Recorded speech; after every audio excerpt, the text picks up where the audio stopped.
Welcome to Asian Book Club, where we highlight Asian and Asian American authors. We are your hosts, Jamae and Sabangan. and I'm Stephen Park. And we are going to start our book, Pachinko, which has a very strong background. Like, as much as Korea plays into it, as much as the time of 1910 to 1933 for that first book of Pachinko plays into it. Like, all of these create that background of what we're looking at. But also, colonization plays a huge factor into this, right? Especially because it's like the entire setting. Right. And I mean, colonization is huge, massive, impossible to really break down and discuss and really make it sound in any way just digestible. There's a lot to contextualize. There's lots of nuance and complexity, a lot of perspectives as well. Right. But one thing that has come out from generations and years and just massive amounts of different types of colonization in different places is foods. Yes, and the fusions from that. Right. And I love food. Same. So, like, if we're looking at, like, Filipino cuisine, right? Like, we have pandesal, which came from, like, the Spanish invasion. We have pancit and chop suey, which was the Chinese influence in all of this. In Korea, there's a lot of Japanese influences within it. And so that's more of, like, the ramen, the udon, things like that. And also Chinese for the jjajangmyeon. The jjajangmyeon, right? Yeah. And then when we talk about, like, other foods that I really like banh mi, which I'm not going to say that correctly. Like, there's absolutely no way I'm going to pronounce that in the right way. But that comes from, like, the French-Vietnamese fusion. Yeah. So those are now staples of things that we eat. But more recently, we've started creating fusion, or not we maybe, but, like, chefs and people have been creating fusion foods. Yeah. And that looks more in the form of, like, sushi burritos, the kogi truck, which has, like, the Korean burritos and tacos associated with it. Like the cronuts. The cronuts, exactly. Other ones that are more widespread are, like, the Tex-Mex, so that's, like, all throughout, like, southern U.S. Totally. In Portland here, we have one that's called EEM, so EEM, which is, like, a Texas barbecue and Thai fusion. So, I don't know. I really enjoy all of these fusion-type foods. Maybe not every single one of them, but I think it's interesting the way that people are coming about this.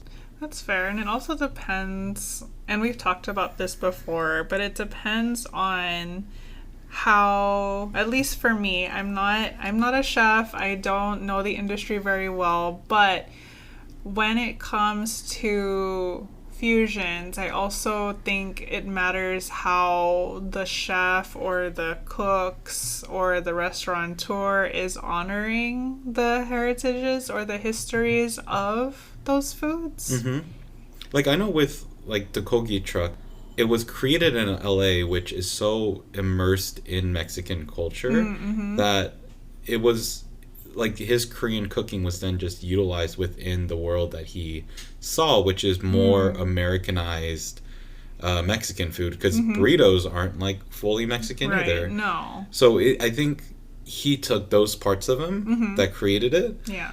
I don't know where, like, cheeseburger dumplings come from, because that I've never tried one, but I don't think a cheeseburger dumpling would be great. Right. Or, like, when I've seen sushi donuts, I'm like, I guess, but why not just make it into sushi? Right. It's because it's Instagram worthy. It's for the gram. That's fair, but also, like, it goes back to who are these people that are creating these quote-unquote fusions, if they truly are fusions, or are they just playing off of the looks, the aesthetic? So, like, a fine line between fusion foods and appropriation of cultures. Yeah. Which is very hard to define. It's very hard to say someone's right versus another person's right or wrong. Totally. But one thing, if I could stop one thing right now, it's not even a food type. I just wish people would stop saying umami. Like, every single time I hear a description of something, I keep hearing umami. Yeah. And I know that's not a fusion food. I know that's not a food at all. But I'm so sick and tired of people just saying umami. Like, why can't you just say earthy or Meaty. meaty or something? Why is it always umami? Like, everything is umami. Well, I mean, it became a part of the taste. What do you call it? The taste Profiles. yeah, the tasting profiles. Right. And I mean, it was always there. Yes. Like, the Japanese, it's not like they suddenly discovered the word umami in like 2010 or something. Well, they put a name to the flavor. Right. So the fact that it is the newest taste profile, people are more susceptible or more sensitive to it and want to keep it in the zeitgeist. I just don't. Everything is described as umami. That's fair.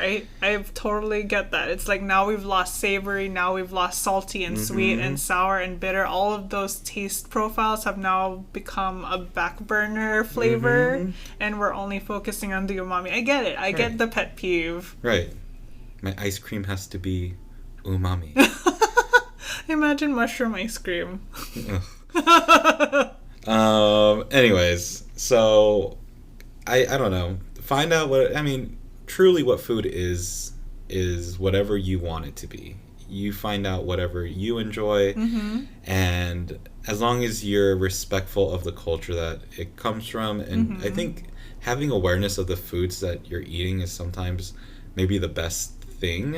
I really enjoy learning about foods and their origination, which is why I think all of these, I don't know what a better word for it, but foods that come from colonization or more currently more fusion foods, it's always interesting to find out their history and how they came about, because most of the foods that we enjoy now come from a very depressive state, like the Irish and their potatoes, Koreans and kimchi, like almost any pickled food comes from preservation of a harvest. So I always think it's really interesting. But anyways, I'm not going to recommend you the food that you eat, but Jamae will hit you with our recommendation for the week. Our recommendation for the week is Taste the Nation, which is a Hulu series hosted by Padma Lakshmi. It's currently in its second season, where Padma takes viewers across the United States to honor and explore the rich and diverse communities who've shaped U.S. American food today. Padma created, executive produced, and hosts this series, and Padma Lakshmi is an Emmy-nominated producer, television host, food expert, and New York Times bestselling author. She's also an activist through her work as an American Civil Liberties Union, or ACLU, artist ambassador, as well as the co-founder of Endometriosis Foundation of America, or EndoFound. A little more about Taste the Nation. A couple of the episodes that we've enjoyed watching is season 1, episode 14, or the special holiday season episodes, when Padma celebrates the Lunar New Year with different people from LA's Koreatown, called K-Town Countdown. Another episode, which is newly released in season 2, is episode 6, called Ube in the Bay, or I'm pretty sure whoever named it meant it to sound like Ube in the Bay, but it's Ube. Anyway, where Padma talks to different Filipinos about the Filipino food in the Bay Area in San Francisco. Yeah, and I love how this show, even though it's all focused within America, it highlights the different places and the different people that maybe not always started there, even though she has a couple episodes based on the indigenous people. Yes. But she highlights the people that maybe have moved in, or like the communities that have now grown to create a presence and a culture in that area. Definitely. So it really just makes America seem like the place that is the land of diversity and the land of community that it was always sought out and presented as. But I think has also gotten lost within the madness of all the other historical stuff that's happened. Right. And I think to add to that, it's more than just seems, but to put a more focused view on how diverse the U.S. American food is. And it's not just Italian food and European-centric food, but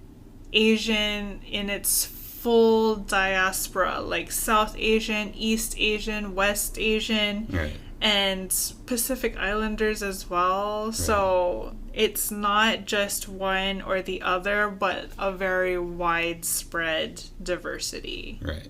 So that's Taste the Nation on Hulu with Padma Lakshmi. 2 seasons out now, and I think the more people watch it, there's more viability to create a 3rd season. Yes! So that is our recommendation for the week. Okay, so we have started Pachinko. And it's a big book separated by 3 different books within it. Right. And we are reading book 1, and with our current read, which are pages 1 through 96. Or chapters 1 through 11. Right. We're still going to stay in book 1, which is Gohyang, which means hometown. And it's focusing on the time between 1910 to 1933, so the early 20th century. Right. So let's go into it. So this book focuses on several different characters very early on, especially in the first 2 chapters. Yes. And then it kind of sticks with who I think are going to be our main characters for the rest of the book. Yes. Yeah. So we start off with the parents, which I don't remember their name, but Hooni is the child of these 2 parents that own this house in Korea. It's based in Busan, which is the very far southeast corner of Korea. Yes. And the parents own this house. This house is also utilized as a space to rent out to other people. As in 1910, when Japan annexes Korea, the parents have to move into a smaller room, so they bring on even more residents. Yes. But this house has almost always been a place where they have brought in people to stay and live with to make sure that they're making rent or making money and things like that. Right. It's essentially a place to keep shelter over people. Right. And I think one of the things that always seems to stick around is shelter. Like, one of our basic needs are always shelter. So when Korea is annexed, you lose a lot of things that are owned by Koreans. Right. Property is lost. Businesses are lost. Right. But then the basic foundations then stick around, which is shelter, food, and things like that. Yes. So I think this creates the foundation for the parents having some amount of stability. And then we bring in Hooni, who is their child who has a couple of different, I guess, disabilities. Yes. Hooni is born with a cleft palate and a twisted leg. Yeah, I think that's what they say. Yes. I don't know if they ever go into it. There's like no full details. We just know that this is something that he's born with. Right. And they don't ever get a chance to medically address it. It would be what I'm thinking of. I'm pretty sure. And also 1910, I don't know how well the practices are in terms of medically addressing it. And especially like Busan is very far from Seoul and like the bigger cities. Yes.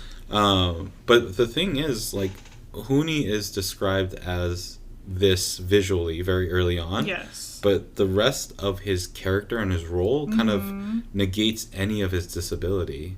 Well, not necessarily negates, but people look past his disability because of his character. Right, but he also works harder than a lot of other people. Like, he moves things around. Like, a lot of the things that he does makes it so that none of the stuff that seems to be focused physically just on first glance can really, you can't judge him by any of those things. Totally. Like, he doesn't make his disability an excuse to not do things. Right. So then Hooni comes in as like the main character. It's talked about how his parents really love him. Yes. He's really smart. He's intelligent. He just seems like the almost perfect person, seemingly. Yeah. So as he turns 28 is when a matchmaker, I think he even said 2 weeks after he turns 28 is when a matchmaker comes to the house to try to set him up with someone. Yes. Which my first thought was 28 in 1910 seems old, no? Right. Well, I mean, he's a man. And I think men between 20 to 30 and even 40, it's, at least in my perspective. But I just feel like, maybe so, but I felt like a lot of people got married like 20s. Like, even in like mid 1900s or something, like, I feel like 28 was like, you were on your tail end, maybe? That's Fair. I think also the fact that he's not traditionally handsome might have stopped the matchmaker from finding people or women that would be willing to marry Huni. Which then comes into the matchmaker coming to his house, and it doesn't seem to really faze her. Right. Also, the mom just plays it super cool throughout this whole process. She's like Totally. cooking or cutting something up, and it's just Yeah. like shrugging everything up. And eventually, they find the match for Huni, which is Youngjin. Yes, and Youngjin is described as a small and almost weak woman. Right, very meek at least. And like not as like compared to her sisters, not as strong-willed or physically strong as them. Right. And I think the interesting thing that Minjin Lee included in all this was that Youngjin was used to seeing cleft palates because there were like two people in her village that also had it. So Yeah. when she saw Huni, it wasn't like a big deal. And it seemed like none of the marriage really bothered her, Right. which then goes into their marriage. And I don't know, they don't really describe it very much besides their like childbearingness. Like their attempts to bear children, is that what you're saying? Yeah, like they don't really go into the fact that like Huni and Youngjin like love each other. Like main thing they say is like, oh, it was a very quick wedding. Not very many people knew about it, but it wasn't like, I'm sure they did love each other, but there wasn't a whole lot of emphasis into that. I think not at the beginning. I feel that the details were sprinkled in when they start talking about the child. Right. Since we're talking about the childbearing attempts, they do lose 2 children. I think it was 3. I think they lost 3 children in total. Because the next one, the one that you're going to talk about, is actually their 4th child. Gotcha. Definitely. So they've lost multiple children. And then Sunja, she's born without any deformities. She doesn't have a cleft palate. Right. Her appendages are all untwisted. Definitely didn't inherit any of her father's disabilities. Right, which was one of their biggest fears. Worries, yeah. And I think with the other children that didn't make it, because they were born, they just didn't make it past a certain age. And there were some that were miscarried. Yeah, it's true. But the ones that were born, they did carry, like, the cleft palate, if I remember. Or some kind of disease, yes. Right. So Youngjin and Huni take over the house and all the caretaking and bringing in the people, doing all that stuff, because Huni's parents pass away, which they also claim to mention that Youngjin was so accepted into the family, so she never felt like she was outside of it, which I think then led for her to be able to take on this role as the caretaker of the house once Huni passes. And that's when I think the details of Huni and Youngjin's marriage come out, because Sunja talks about how Huni was so loving to her, and then not only that, she notices how her mother leaned on Huni a lot. Right. And it's not just because she was physically weak, but because Huni was so well connected to the community, and so she was able to take care of the house because Huni was the one bringing in people. Right. And also, Youngjin, in her memories of Huni, talks about how after each lost child, Huni would just say, "It's okay, I'll take care of you, we'll try again." Right. And I think the ghost of Huni will be throughout this book, at least from what it seems like with the first few chapters. Right. It seems like his presence is ever looming, which is kind of like what his presence was in the community, or the people that come into the house, they know Huni or have heard of Huni, or it seems like he carried such a big presence within that area. Absolutely. That everyone knew him Right. and respected him. Right. And to the point that when they see Sunja, they remember Huni. Right. Okay, so that's a lot of people.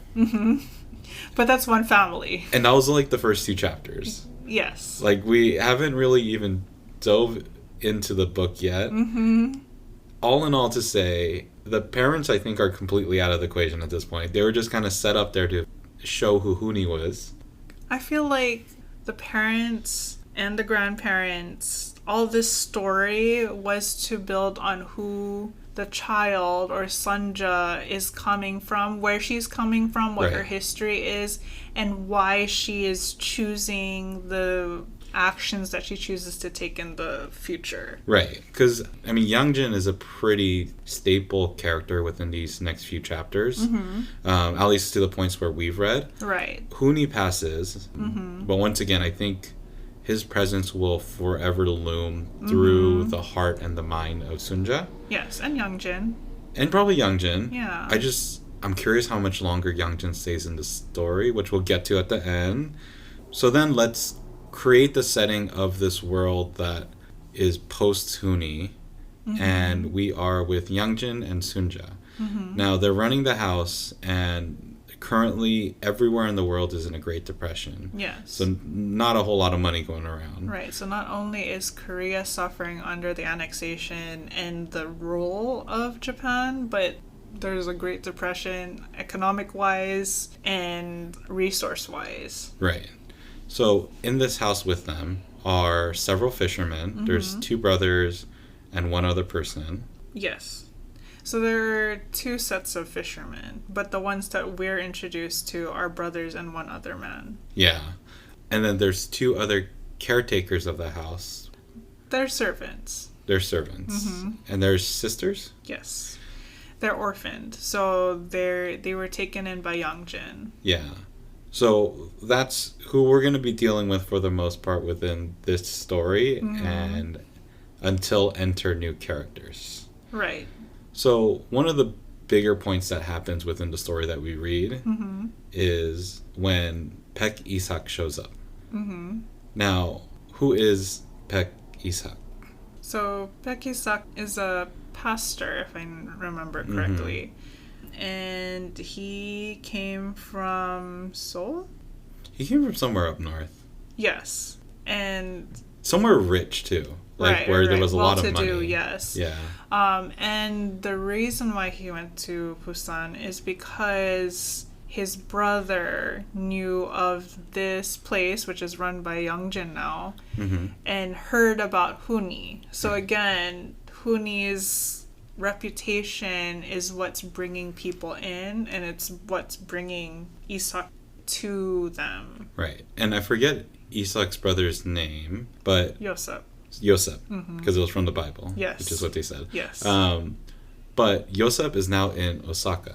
Now, the reason why that matters is because if you haven't had a chance to look up a map yet, Seoul, or like some of the more populated areas of Korea, at least I'm sure more so back then, are way up towards the northern side of South Korea. Yes. So within the whole of Korea, it's like central. Now Busan, which is way on the southeast side, which is where this whole area is based, is closest to Japan, which is just off the southeast coast of Korea.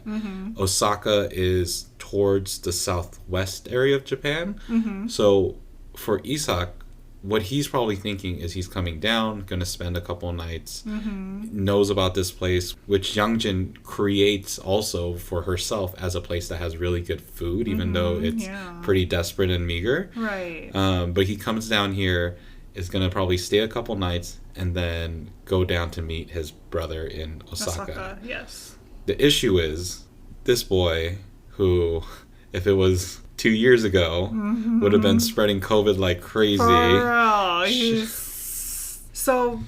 He's sickly, for one. He's not just sickly, he has TB, tuberculosis. Right. Which is airborne. Right. Which means if you breathe or cough while infected, they will quarantine people into their own room with like positive pressure just to make sure that air doesn't infect other people. True.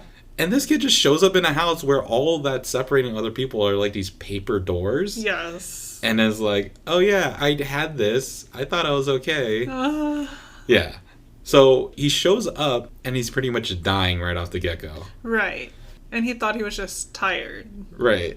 But, I mean, the thing is, Youngjin has practiced with this because Huni has also had to deal with this. Yes. So she has this back shed that she can then go take Isak to and isolate him. Right. And then start to be able to work with them. And luckily no one else gets sick. Yeah, everyone's somehow just fine. And right. we don't know what happens with him until later on. right? Mm-hmm. But the way that this chapter kind of ends is with Sunja admitting to her mom that she's pregnant. Mm. And then it sets us back 6 months. Right, and so that's what I appreciate about Minjin Lee's writing style, that every time there's a cliffhanger, the question is answered in the next chapter. Right. So anytime that there is a blank, what is happening, Right. we're given the reason and the answer right away. Right. There's no, I'm gonna hide this until the very end kind of energy. Right. Yeah, like you bring up this massive thing of Right. this 16-year-old girl, I think. 16, 17? Yeah. But she is young. Really young. Yeah. Doesn't have a relationship as far as anyone's told us. Right. And then she's preggers. Right. And it's like, who is it? Is it the fisherman? Is it somebody else that isn't mentioned yet? Yeah, like if it's a game of Clue, we have nobody. Like, right. It's like the house is empty. Right. But in that next chapter, like you said, Minjin Lee shows us exactly who this person is. Mm-hmm. Even off of their initial meeting, it's pretty obvious and clear who this person's going to be. Yeah. Now, so Youngjin has to go to the market to go pick up food things, and because this is the fish market and the fisheries, right? Mm-hmm. And bring Sunja with her to go get the stuff done. Mm-hmm. This is where Sunja makes eye contact with Hansu. As we get into this chapter, there are a few, I guess, content warnings to keep in mind. There is accounts of sexual harassment, and something that I think is happening is child abuse, in that he is super, super, super old. Right, so let's talk about it. Yeah. So Hansu is 37. 34, I think. He's in his 30s. Because I think he's double the age of Sunja, which I think you're right. She is 17. So he is the head of the fishery person, so everyone kind of looks up to him. And, right. He's very well-to-do, well-off. Right. And he spends half of his time, maybe not half, but we know he spends a lot of time. Yeah, back in Osaka. And then he spends his time also in Busan. Right. He knows how to speak both Korean and Japanese because of his travels and his work. Right. And he speaks so fluently that you can't really tell whether he's Korean or Japanese. Right.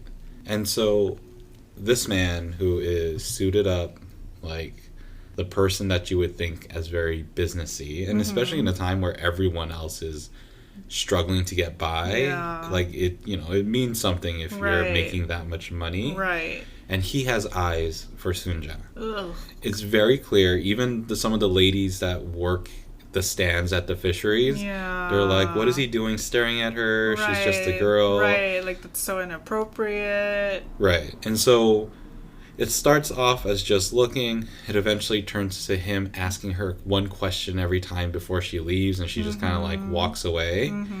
But the thing that eventually does it is Sunja goes and picks up some things. Then she's walking home to try to, just get back home. And then she's followed by, I think, 3 or 4 Japanese boys. Well, we don't know if they're all boys, but we do know that they are students.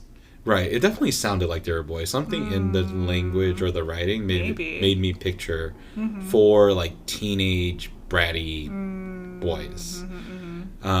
They're yelling at her in Japanese. They're talking about how she's insufficient because she's Korean. They are harassing her verbally, and then that harassment then turns into physical. Right. So essentially, just because Japan is the ruling power, they are essentially just talking down to her. Right. It also just feels like teenage boy energy. Ugh. Middle school energy. So this is where some of that graphic detail does get in. But luckily for Sunja, somehow, out of nowhere, Hansu shows up, the knight in shining armor. The classic Disney story. comes in and then pretty much tells these kids off in Japanese, tells them to never like visit there again, don't harass her. So yeah, very knight in shining armor. Yes. So technically, I guess he saves Sunja and then sends her on her way, and then she forgets to tell him thank you for doing that, which I think even that mentality, while she's riding the boat back home, creates this like connection or this attachment. Right. Or in terms of what you were saying earlier, this imbalance in power.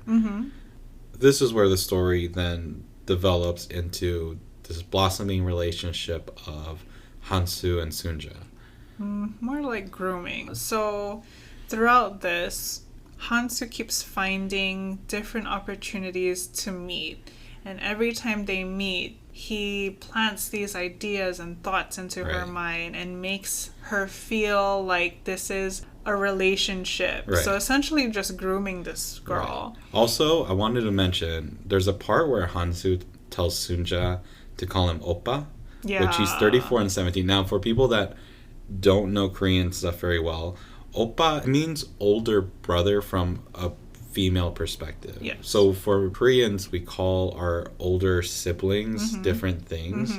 And so for a female to an older male, call him Oppa. Now that's the literal term, which is used all the time, but there is another way of saying it, and Oppa is also a way of endearment to someone that you like. Like it's your way of being like, oh, honey, sugar. Yeah. But what it sounds like in this scenario is like when Hansu is asking Sunja to call him Oppa, sounds like he's trying to make her call him daddy. Yeah. I don't know. It, like when he said Oppa, I was like, the thing that came to my mind was like, call me daddy. Oh, like, no. Oy. Which is the issue. And it's like he keeps building and building and building, and eventually, again, content warning, that's how she gets pregnant. Right. Because he has his way with her. Right. And like his idea of consent is, are you okay? And I'm like, no, that is not how you get consent. I mean, he did. I mean, okay, yes, not consent, but he did ask, which is shocking. Like, just that in itself is shocking that he did that. But clearly, she like didn't enjoy the experience. She didn't even know what was going on. Right. She was like, she was in pain, and she's always in pain. Right, but she did it as a way of making him happy. Yeah, which was always the case with their relationship. Yeah, which is not great. Right, which is just downright terrible. Right, and so this is how she gets pregnant.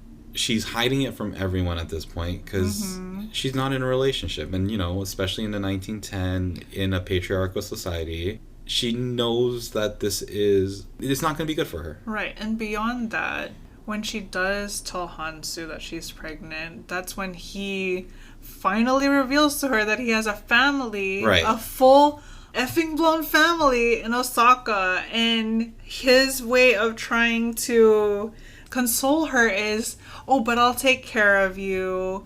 Oh, we can't get married, but it'll be okay.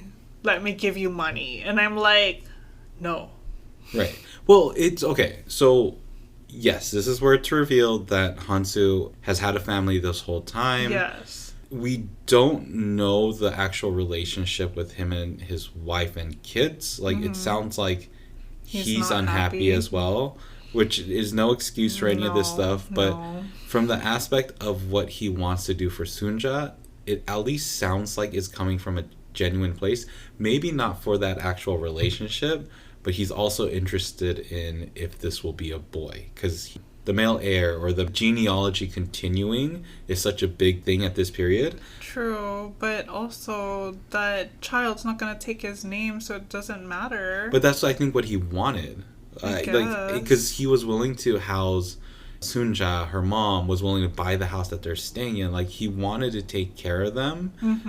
And I think if it was a boy, it seems like it wouldn't have been, for lack of a better term, a bastard child. It seems like he would have taken care of all of them, maybe with the hopes that that child would carry his name forward. Maybe, but I feel like that's such a big gamble, especially for Sunja and Youngjin. Right. if it's not a boy, will he stop taking care of her? And if Right. it is a boy, is he gonna not take care of his family? Well, that's the thing we don't know, because he specifically mentions Right. that he doesn't have a boy. And that's why I think this is, I don't think it's even the thought of what if this is a girl. Mm-hmm. I think his only thought is, this is my chance to have a boy. That's fair. I mean, like, I agree with your thought process, but what I'm saying is, like, either way, he's gonna lose. Right. Which then leads us to what actually happens, which is Sunja is just so pissed Yeah. that Absolutely. he didn't tell her about the wife. Yeah. Absolutely. Before telling Hansu, she imagined having a life with him. Yes. And like going forward and having a wonderful family, maybe moving to Osaka. Like all these things are in her brain. Yeah. And then to be dropped a bombshell like that, she doesn't hear any words past the fact that he has a family. Mm-hmm. So then this puts Sunja in a terrible spot. Yeah. She's either going to be seen as this woman who is bearing a child from a non-husband, which Right. would put her in a really bad scenario with the rest of Yeah. the town. Yes. Especially because they all know her. This is going to, like, bring a bad name to her father's reputation. Right. Or she's going to take up this offer to just have money, and maybe that heals some of the wounds. But she says no to it. Right. But then, let's take it back. Because there's somebody lying in waiting.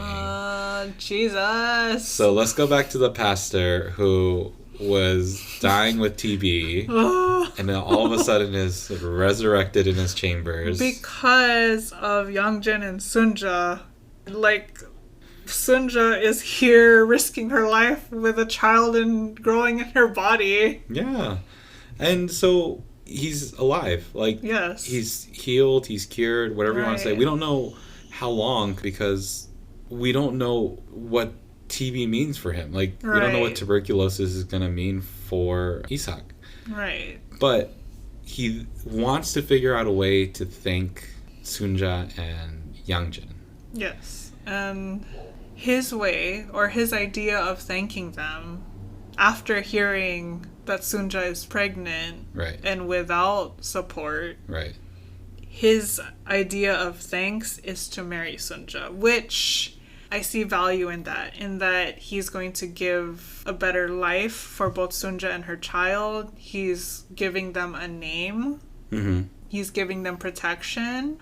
But what I find issue with is his reasoning, is because God told him, which to me is like weaponizing or rationalizing, however you want to see that. And I'm like, if you want to marry this person, just marry this person and say that you want to. Right. So her choices are this man who also asks her to change her. Well, she doesn't really have a religion. Like she doesn't have a belief No, system. no. But asking her to then join in with his belief system, which makes Right. sense if he's a pastor. It kind of fits. Or you choose the guy who left the last conversation by accusing her of getting pregnant, quote unquote, because you couldn't marry a normal fellow. Oh, dear Jesus. So these are her two options. They're not great. But if we think of the time period and where this story comes from, the actual offer from Isak makes sense. And I mean, let's not only think about the time period, but let's then base it off of Yangjin's reaction, right? Because for me, I haven't lived in that era. Right. And so listening to the way that Yangjin not only accepts, but fully embraces and is so thankful for Isak for providing this opportunity, Yeah. that shows how important and how much sacrifice I think Isak actually provided. So if we look at it now, it seems terrible. I think if we look at it for what it is and for the time and what it would mean for a mother to birth a child without a father, I think this offer is more genuine than it is evil or malintent. Oh, yeah, absolutely. I don't think there's malice from Isak. I just think that his reasoning is flawed. And the fact that he's trying to convert her without giving her guidance on how this conversion works, it feels a little misguided. I mean, maybe. But once again, I think his heart's in the right place. His heart's in the right place. His actual actions and reasoning might not be. Okay. So there's a whole lot of other stuff with Sunja going to Isak's upper minister or something. He goes to like this church and asks him to wed the both of them, and so that they can go to Osaka together. Right. So there's some of that stuff which, I don't know, it was fine. It just seemed like it moved the story along, but it didn't seem like majorly important. Fair. So that stuff happens. Youngjin goes and finds white rice, which apparently is extremely hard to do in this time. Well, because it's reserved for Japanese customers. Right. Which now, like, white rice is like the staple. And like every other rice is more expensive. Right.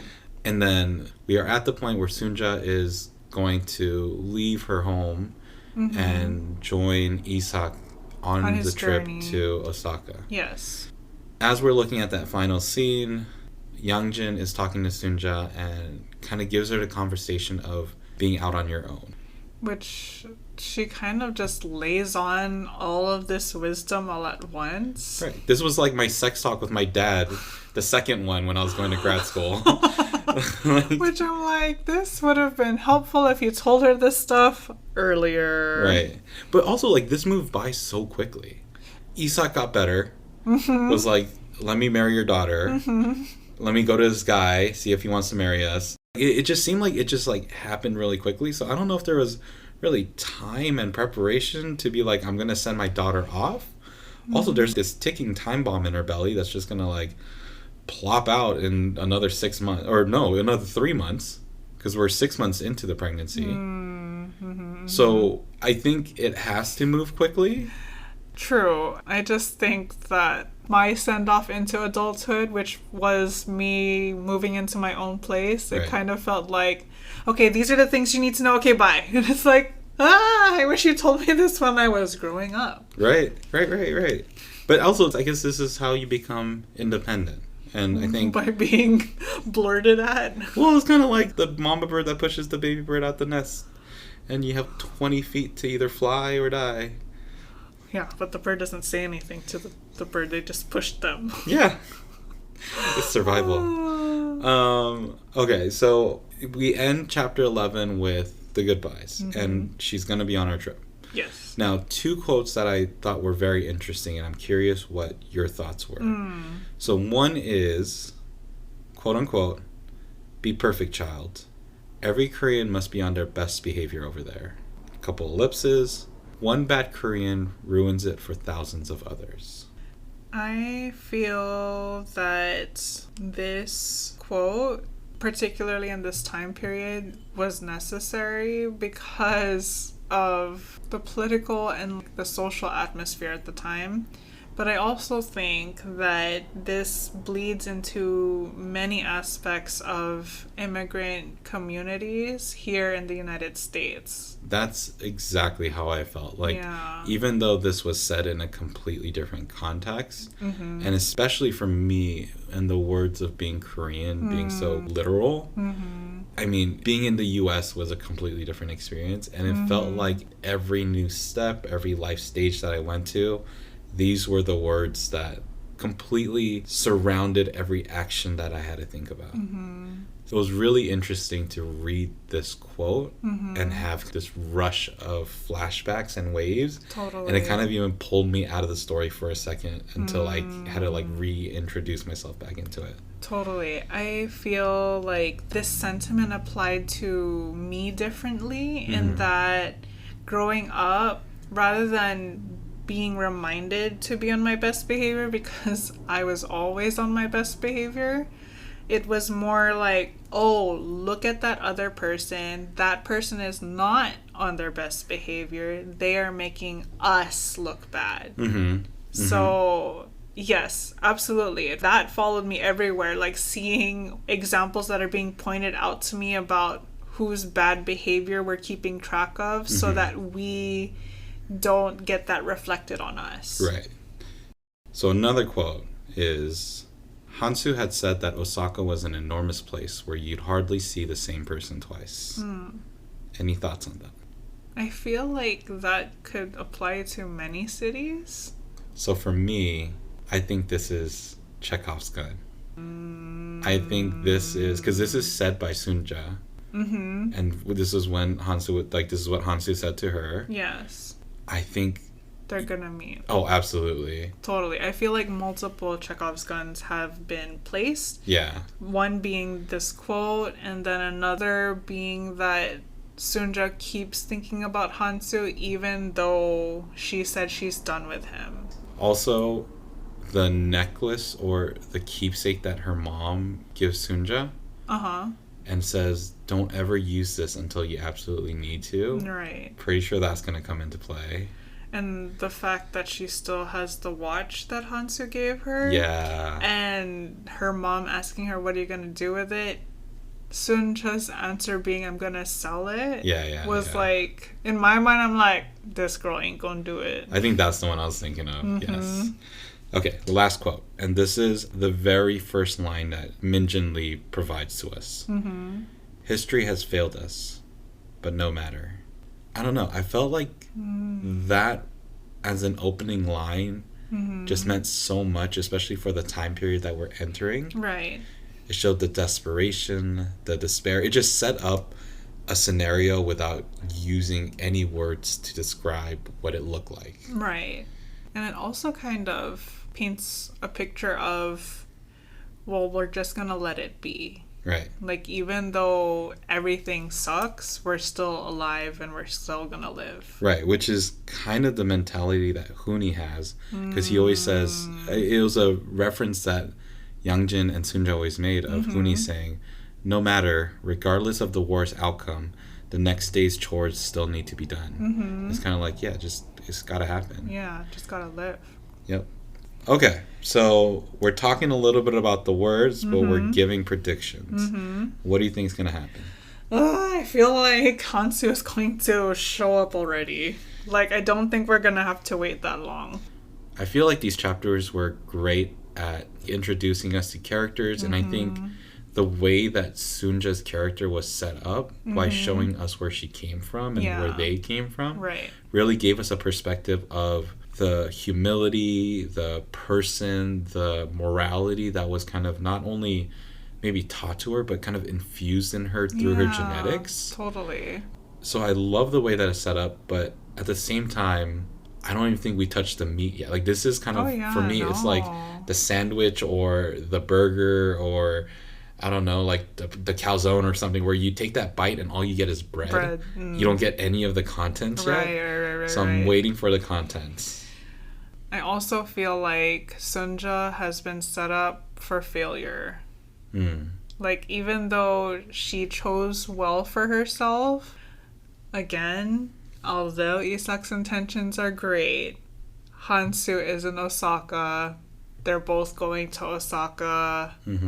And because of the times, they're Koreans going to Japan. I think things are gonna get worse. Right. Not just for both of them, but for Sunja specifically. Right.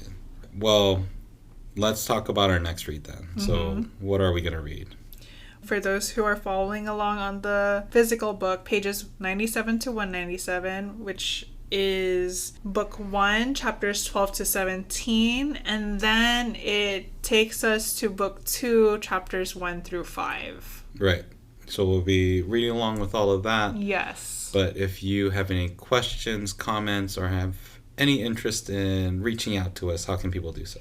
You can reach out to us through email at asianbookclubpod@gmail.com or on Instagram at asianbookclubpod. Right. And we also have our website, which is asianbookclubpod.com. It also has our bookshop on there, so you can find our current recommendations or books that we've already read.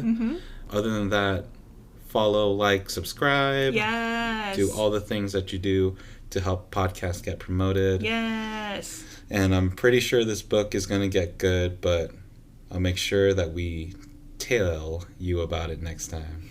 Bye.